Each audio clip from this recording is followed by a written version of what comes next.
The morning of the wedding came like a dream. The air was cool and quiet, like it was hiding something.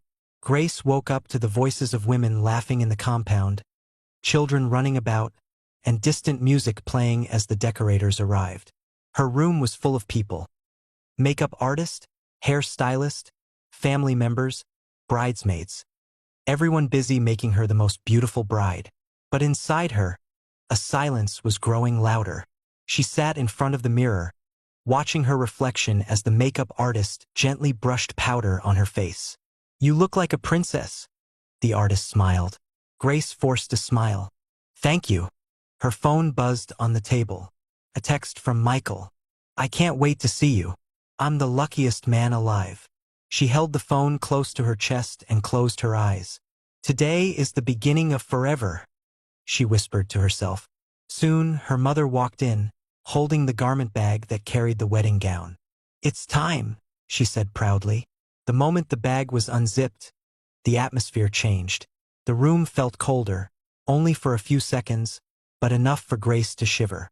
No one else seemed to notice. She stepped into the gown carefully as her bridesmaids helped her zip it up, adjust the waist, and fluff the skirt. As they worked, Grace suddenly felt dizzy, like her head was full of whispers. But when she looked around, no one was speaking. The veil was gently placed over her head. She looked at herself in the mirror, and then she heard it, a clear whisper, not from outside, but from inside. "He left me at the altar, but I never left this dress." Grace froze. Her hand touched her chest. "Are you okay?" her mother asked. "I'm fine," she said quickly. "Just nerves." The room burst into happy chatter again, unaware of what she had just heard. At the church, everyone was already seated. The choir was humming softly. Flowers lined the walls.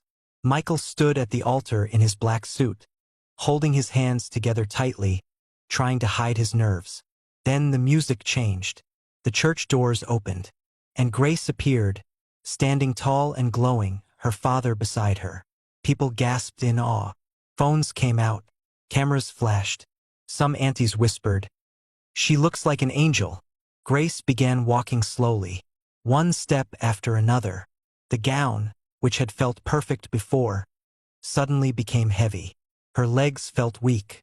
The whispers returned. "You are walking into my pain." She blinked quickly and held her father's arm tighter.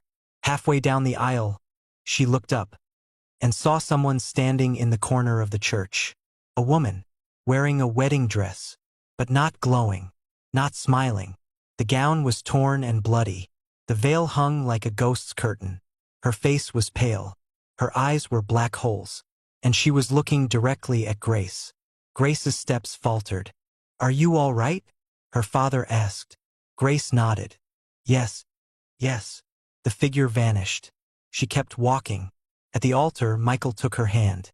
"You look like a dream," he whispered. Grace didn't smile. She just nodded slowly, trying to stay calm. The priest began the ceremony, but Grace heard nothing, because the voice returned, deeper now, clearer. "He lied to me too. He promised me love, then left me bleeding in this same dress." A cold wind blew through the church, even though the windows were closed. One candle at the altar flickered, then went out. Everyone noticed. The priest paused, confused. Michael looked around. Grace's heart raced.